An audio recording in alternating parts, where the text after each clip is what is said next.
Halo, saya Ferry. Saya pengajar di Prodi Seni Musik, Fakultas Ilmu Seni dan Sastra, Universitas Pasundan.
Ya, saya menggeluti musik itu sejak sekolah menengah pertama ya. Di situ saya sudah mulai terlibat dalam kegiatan-kegiatan keagamaan.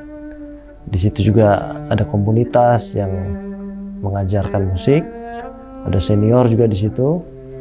Lalu ada kegiatan rutin di situ, saya mengiringi acara kebaktian begitu. Nah, dari situ kemudian saya memutuskan untuk meneruskan pendidikan ke universitas untuk mendalami tentang musik.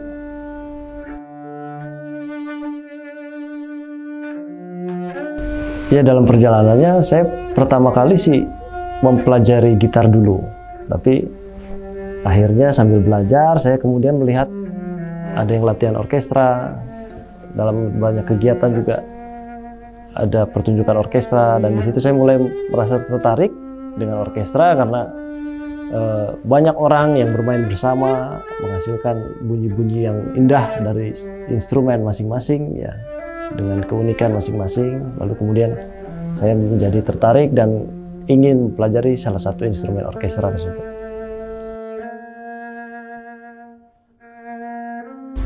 Yang membedakan format orkestra dengan format lain ya, jadi orkestra dari segi jumlah pemain tentu dia lebih banyak.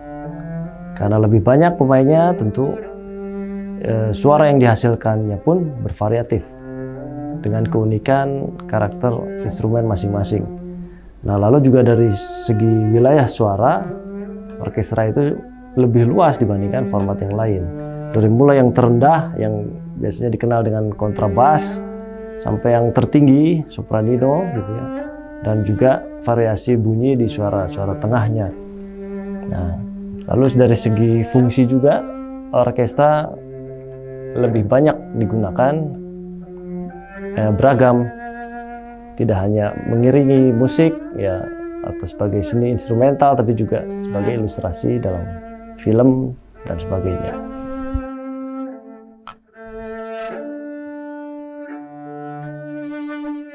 Ya, kesulitan umum dalam bermain orkestra tentu karena ini bermain bersama-sama ya, yang terdiri dari banyak orang. Tentu kesulitan pertama adalah menjaga kebersamaan, baik dari segi menjaga akurasi tempo, menjaga intonasi yang bersama-sama, dan juga dari segi hal lain di luar musikal, mungkin konsistensi latihannya. Bagaimana bisa latihan rutin terus sehingga progresnya itu bisa tumbuh bertahap. Nah, lalu segi beban seorang konduktor tentu karena konduktor adalah pemimpin orkestra, sehingga semua tanggung jawab baik artistik, estetik itu di pundak konduktor ya. Kalau pemain hanya memikirkan seksinya sendiri misalnya, instrumennya gitu ya, tetapi konduktor harus memikirkan keseluruhan, baik divisi, baik secara kelompok, bahkan memikirkan konsep pertunjukan keseluruhan yang berkaitan dengan penyajian musiknya. Bahkan ada anggapan bahwa orkestra yang baik adalah hasil kerja keras keberhasilan bersama ya. Tetapi orkestra yang buruk penampilannya bisa menjadi kegagalan konduktor.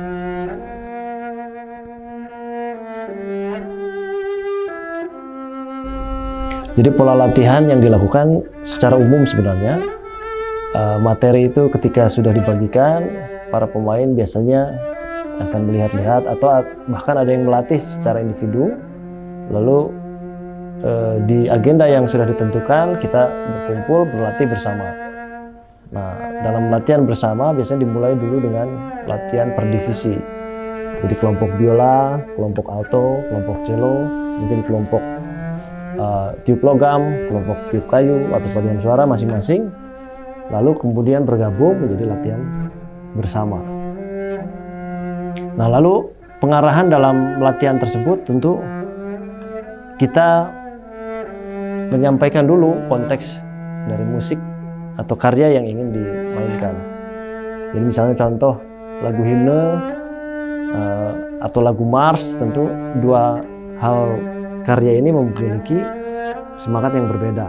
Nah, itu akan mempengaruhi artikulasi permainannya. Nah, disitulah pengarahan diberikan. Jadi artikulasinya ada yang lebih panjang-panjang, lebih pendek-pendek, atau lebih tegas, atau lebih mengalun gitu. Itu adalah pengarahan yang biasanya disampaikan dalam latihan. Begitu.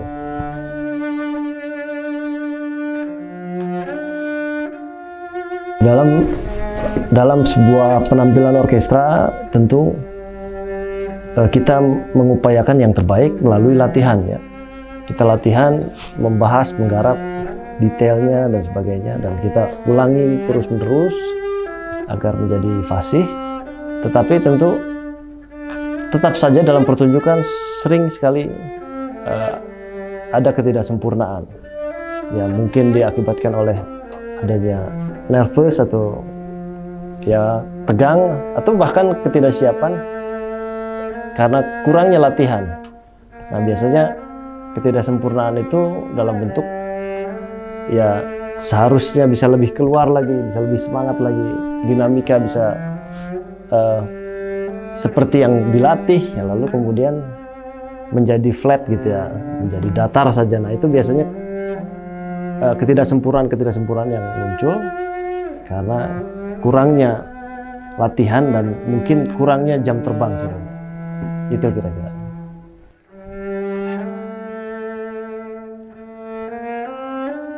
Sebelum lulus pun saya bersama teman-teman memang sudah punya komunitas kegiatan latihan bersama orkestra di kampus gitu ya. Lalu setelah lulus saya juga masih terlibat mengurusi dengan teman-teman yang lain dan juga meregenerasi ya. Ada mahasiswa baru yang masuk. Nah, lalu dari keaktifan itu kemudian Kaprodi meminta untuk mengurus orkestra kampus untuk keperluan acara-acara internal di Unpas. Nah, dan itu terjadi secara rutin, berlangsung secara rutin. Nah, sambil berlalunya waktu, tentu saya juga mulai dipercaya oleh dosen untuk ikut membantu menjadi asisten pengajar. Nah, dari situ kemudian saya mulai menjadi pengampu utama di program studi seni musik Unpas.